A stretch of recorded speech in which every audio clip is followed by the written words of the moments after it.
All right, we are back here on the Bako Motorsports Power Hour, brought to you by the Bakersfield, California. I'm Louis Amestoy, your host, and I'm joined by Mike Griffith, your co-host of this hourly affair here on Bakersfield.com. We're now joined on the phone by the one and only Scott Schweitzer. Scott, how are you, friend?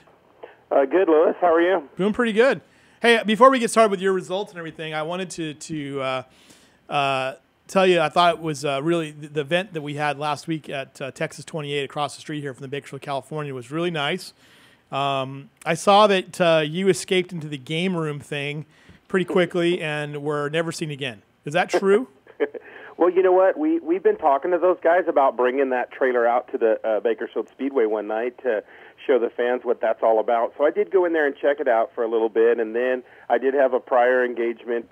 My brother actually turned 50 years old, so he had a surprise birthday party. Nice. But, yeah, it was a great event. It was good to see J.J. Yaley out there and hear him talk about his passion of dirt racing and give some insight on that, and then also see a couple of Bakersfield drivers bring their USAC midgets down there. I tell you what, there was a couple of good stories out of that. One was Sean Dodenhoff, who actually, interestingly enough, lost to his older brother for the first time. His older brother, Jeff Harrington, was making his debut in the USAC midgets on Saturday night and edged his brother, who's a little bit more experienced than Jeff. But Sean Dodenhoff, though, is a pretty dang good story. He's going to go to medical school. He basically comes down here on the weekends from the University of Nevada, Reno, to race cars. I mean, it's incredible. Yeah, Sean is a great story. He comes from a great family. His dad, Brad Dodenhoff, and has been a big supporter of racing. And then Sean, he set fast time. He was real quick out here this weekend. In the main event, towards the later of the race, he did get upside down. But yeah, he's got a huge amount of stuff on his plate going to school right now, but always supports the Bakersfield Speedway when we have races. So I appreciate that from that family, and they do anything for us, like bringing those cars down. So it's great to have people and connections like that at the racetrack. Earlier in the show, we were talking about all the how Bakersfield suddenly become the center of the universe for racing, and Mike Griffith, pointing out, well, look, really, if you think about it, it kind of has always been unique here as far as the quality of the drivers we've produced, either in NASCAR and IndyCar.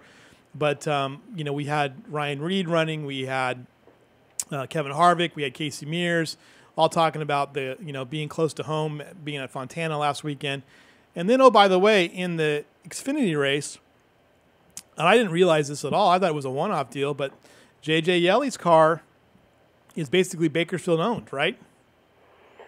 You know what? I didn't pay much attention to that. We were getting busy for the race and didn't see much about all that. Well, I mean, the Texas 28 car, I mean, that the ownership is, I guess, here in Bakersfield. So another Bakersfield connection in the big shows. So it gives us another thing to kind of pay attention to. And J.J. Yeley was great. He actually let me indulge him in my story about how I kind of have followed his career, because I had to type his name up so much when he was racing at Paris Auto Speedway on the dirt tracks there. So, yeah, JJ's a great guy and has got a lot of history of racing. And like he said, he still has a midget and a sprint car there in Phoenix where he's from, and likes to hit the dirt track every chance he can. And that's what's cool about you see a lot of NASCAR guys doing that. When they get a chance and have a free weekend, they'll visit a dirt track. So that's a great deal and a great way to intermix and introduce dirt tracks to NASCAR fans when they see a big name driver at a dirt track. It was interesting that Yeley was saying that he was actually trying to do the logistics to go to Ventura on Saturday night after his Xfinity race. But I was looking at his career again. He spent a year. I think he raced 3 races on the IndyCar circuit in 1997 or 1998, around that range. He had a pretty significant injury. He broke 3 vertebrae in his neck. But he came out of USAC, and people thought that he was going to be the next Tony Stewart, because he had the same level of success in the dirt and in the sprint cars. And it hasn't quite worked out that way for him, but he's still a great guy, though. It was fun to talk to him. Yeah, it was great to have him in town. And I don't think he has the equipment yet. The team that he's on is a little underfunded, but, that as the years come, maybe hopefully he'll get into that equipment. But he's a great driver, great talent, and it's good to have him in Bakersfield and to mention the Bakersfield Speedway. He took some pictures with us and different things like that. So he definitely mentioned Bakersfield Speedway, because he talked about how there was only one place to race in Arizona, and that if you weren't, and then you were basically heading out either to Paris or Bakersfield Speedway, to run dirt cars or on the dirt track. So he had some fond memories of here. So yeah, that's always cool. Really good to talk to him. All right, well, let's get to what happened last weekend. First off, this weekend we got a good show this weekend. We got modified, sport mods, hobby stocks, mini stocks, and NMRA midgets. And what is the difference between NMRA and the USAC midgets? What is the difference in those?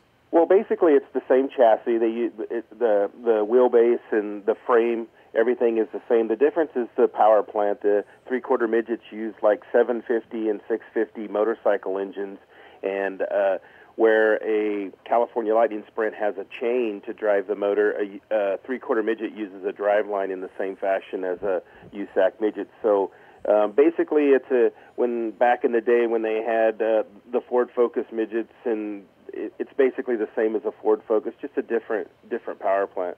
It's kind of called a 3/4 midget. 3/4 midget, okay.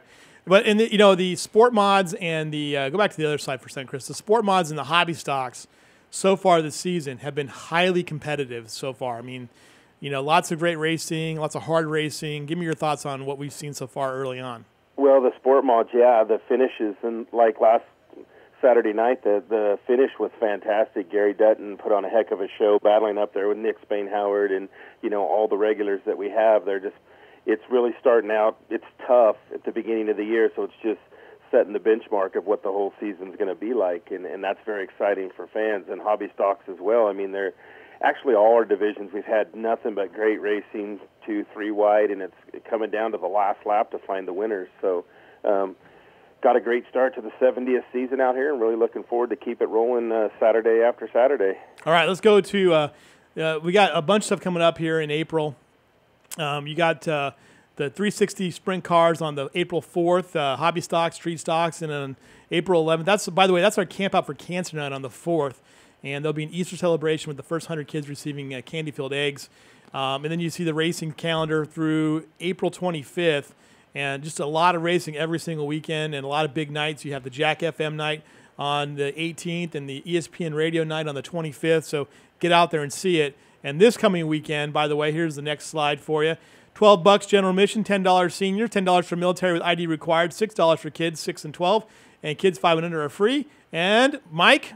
The camping and parking, it's free. That's free. There you go. Let's get to some of these results. And by the way, that Texas 28 thing was really cool. Also really cool was they brought out some pulled pork and coleslaw samples that were pretty fantastic.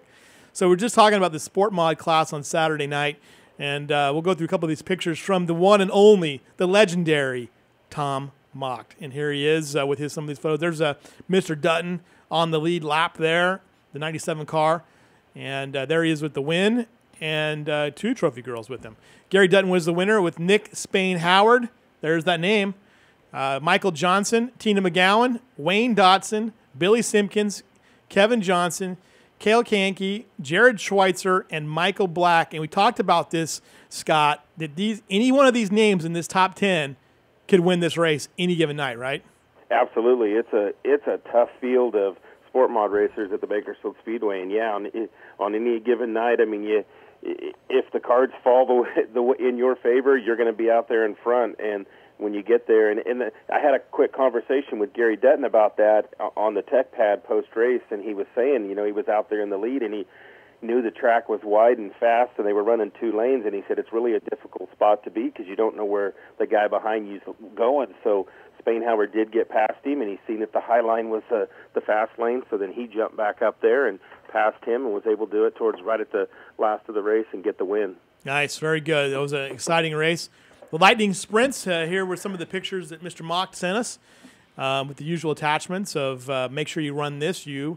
And then Bobby McKinowitz was the winner. Scott Kinney, Jeff Dyer, Scott Brown, and Dan Hilberg, your top 5. In 6th place was Zach Zaus. In 7th, Corey Andrew. 8th place, Dale Garner. And 9th place was James Helling. And then Corey Hoover was the winner, or was the 10th place finisher there in the California Lightning Sprints. Go ahead and let's go up to the next one.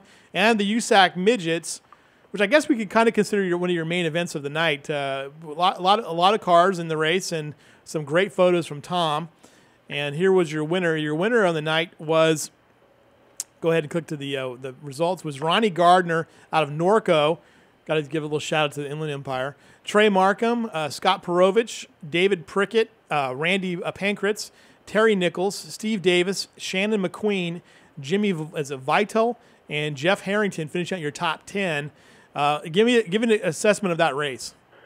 Well, Ronnie Gardner is just tough to beat at Bakersfield. The guy's been on a move, but Trey has got some victories here as well. And Trey was out in the lead, and Ronnie was taking his time and picking off, working his way up from mid-pack, and then with a few laps to go, Ronnie finally made his move on the high side of turn 2 and got around him, and that was it. And Ronnie continues his streak of wins out here at the Bakersfield Speedway. So a good showing of USAC midgets. The things are always fast on this track, and we had some great local talent with Shannon McQueen, Jeff Harrington, and Sean Dodenhoff, and then also Terry Nichols that got a top 10 finish. So it's a great showing from Bakersfield on the traveling series.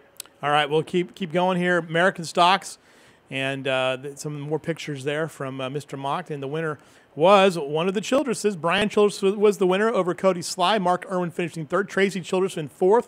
Charles Morrison in 5th. Mike Conway in 6th. Austin Kiefer in 7th. Jeb Bailey in 8th. 9th, Mike Waters and Jeremy Watts finishing out 10th. And then, do you have any more results after that, Chris? Go ahead and go to the next one. And that's it, results. I think we had one little class I may have left out.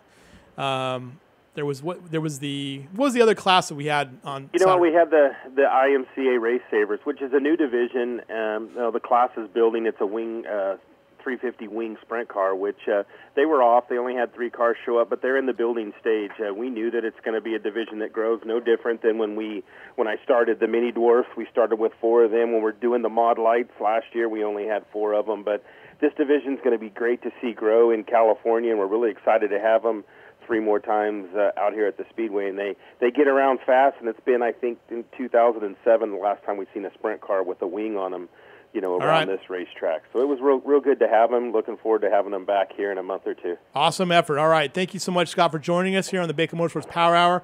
We always look forward to seeing you, and we'll see you again real soon. Talk to you next week. All right, thank you, Lewis. All right, see you later. That's Scott Schweitzer. We'll take a break. We'll be right back with more here on the Bako Motorsports Power Hour, brought to you by the Bakersfield, California.